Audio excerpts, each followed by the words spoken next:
It's not every day that a contestant in a beauty pageant declares war. But this is exactly what I did when I was an 18-year-old girl competing for the crown of Miss Pinetown in 1999. I was the only black person in the lineup that year, though it is worth noting that I was not the first nor the only black person of color to compete. In fact, the reigning Miss Pinetown at the time was black. Still, I was surprised to see my picture in our community newspaper, the Highway Mail, as one of the contestants selected to compete for the title. I was convinced that the girl on the front page of the newspaper could not possibly be me, J.D. Ramalap. Yes, I was overwhelmed, even though I had arranged for the photo shoot, filled in the application form myself, and had even gone to the post office to mail it personally. Although the prospect of competing with beautiful, thin women for the crown was daunting, I submitted my entry anyway because it was a promise that I had made to myself. I grew up glued to beauty pageants, particularly Miss Teen SA and Miss South Africa, which were a big deal in my teenage years. I spent minutes, hours, and days gazing longingly into the pages of Huisgenoot, Dram, True Love, and You magazines, wishing to one day become one of the lucky girls pictured in them. I wanted to be that girl, the winner. I wanted to be in there so much that when I saw a call for contestants for the Miss Pinetown competition, I did not hesitate to apply. I didn't think about my weight, which I obsessed about because I thought I was too fat. I didn't think about my hair or where I would find the money to put braids in it. I didn't think about the costs.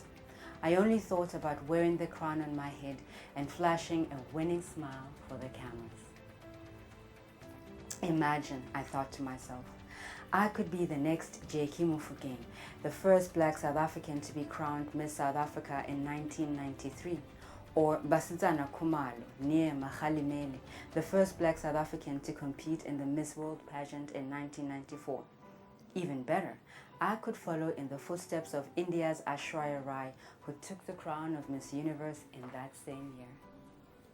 Even though I dreamt of wearing a beautiful gown, holding a large bouquet of fresh cut flowers in my hands, a glimmering white sash across my chest, and a crown on my head declaring me queen for a year, pageantry was never the end game. Take, for example, what was most desirable were the opportunities that came with the titles, opportunities I perceived to be unavailable to me at the time. Take, for example, the prizes. The winners were offered gifts ranging from a fully furnished apartment, a year's supply of groceries, a clothing budget, a new car, and a career as an ambassador of goodwill causes such as saving the children and campaigning for world peace. Being an ambassador meant meeting important people in business, politics, and entertainment all over the world. These connections could then open new and exciting doors for me. The possibilities were endless.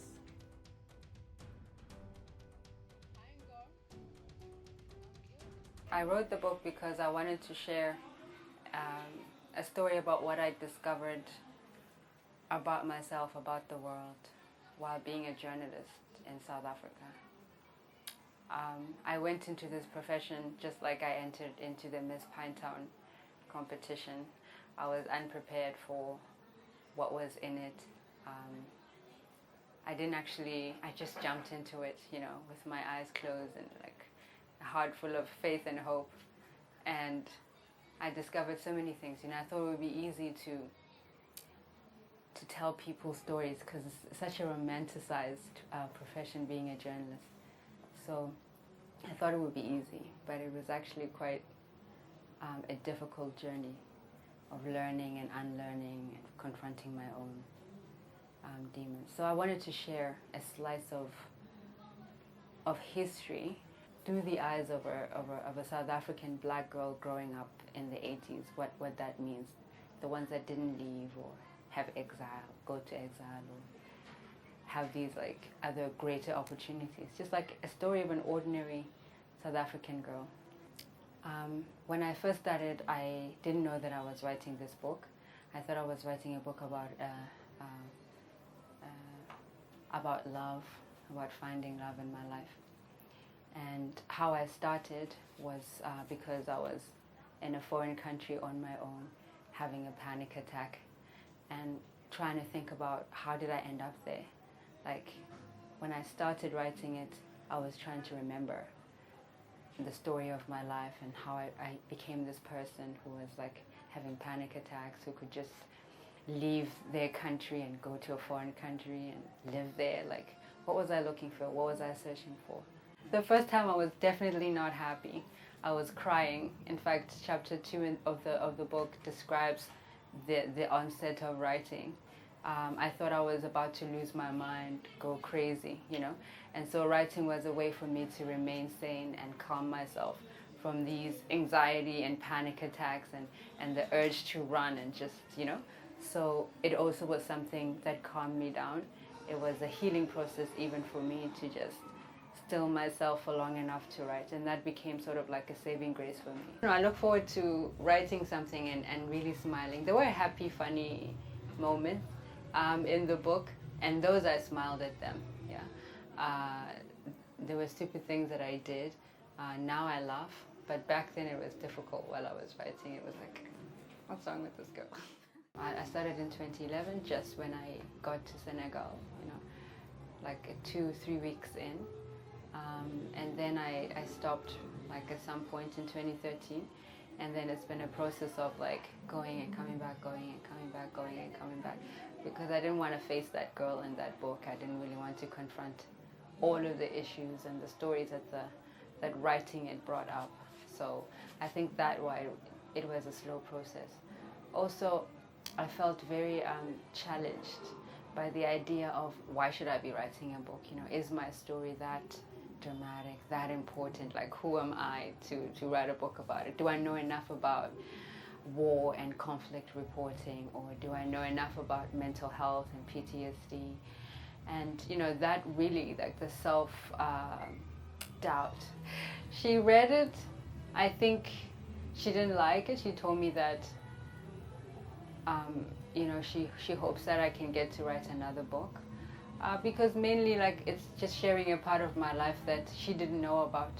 You know, it's like my life as a journalist, living another life that's very different to the one that we had at home, or the way that she raised me. You know, I come from a very Christian family, and I've always been like a law-abiding citizen at home.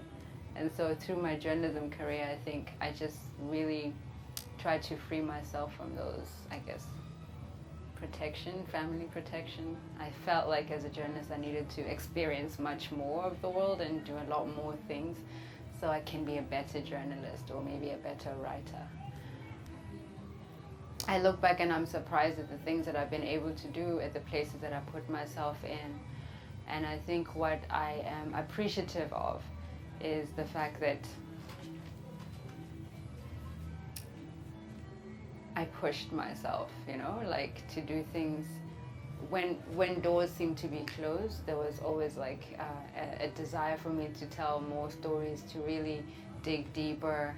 And so many of the things that I did as a child are now like things that I'm having to re-experience now as an adult. And it's like, it's really interesting.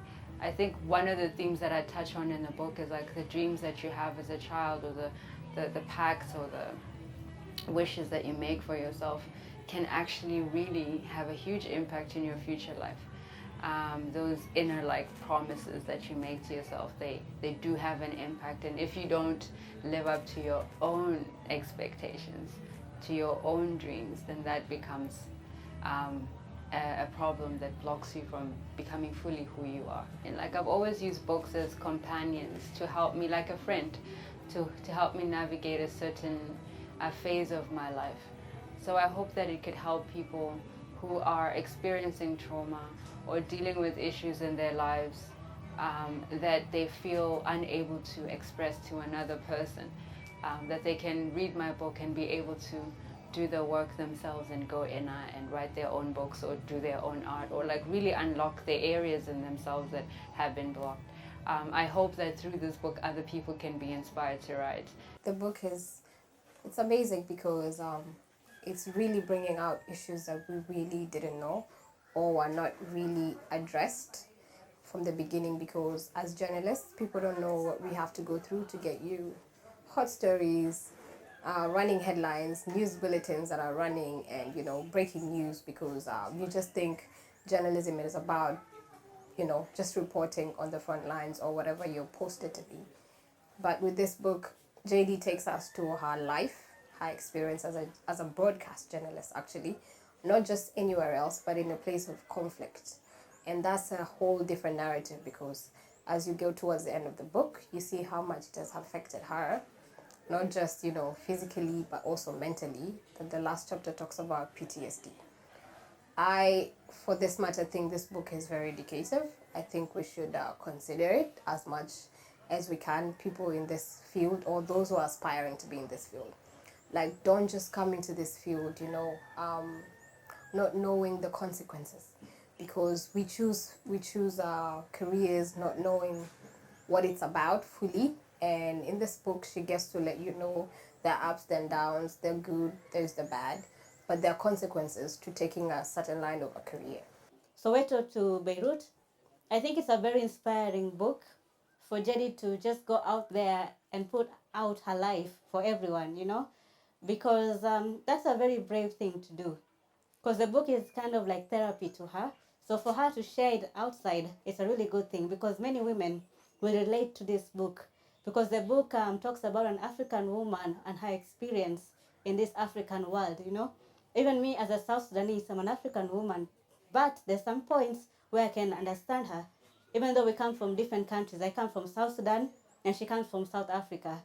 But in the book, there are some things that she has written that I will be able to recognize. I'll be like, wow, I'm South Sudanese and I'm experiencing this.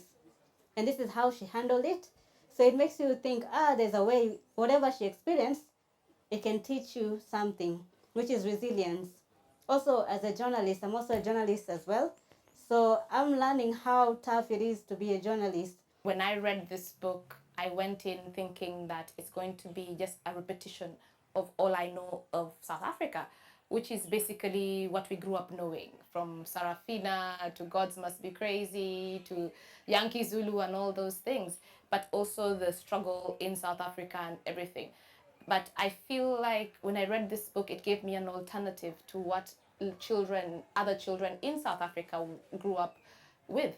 At the beginning of the book, when she tells me about how all her mom wanted her to be the best she could be, the corner office in some high rise in New York, leading all the best publications or whatever she wanted to do. But at the same time, something as quote unquote trivial that many of our African moms who are looking to have professional daughters would have thought, when she came and was like, I want to go into this beauty contest. This young South African young lady has had hopes and aspirations not very far from mine at that age. So she starts out when she's about 18 years old in the book. I'm really excited to continue reading the book, because I feel like the way that she has gone about writing it is very intimate, very open, a very personal journey. You can tell just from the beginning how the book opens. And I would definitely recommend this book to other young women, specifically, knowing that it's a journey of obstacles, ups and downs, and then seeing where she is today. Right now I'm working on putting it into a podcast.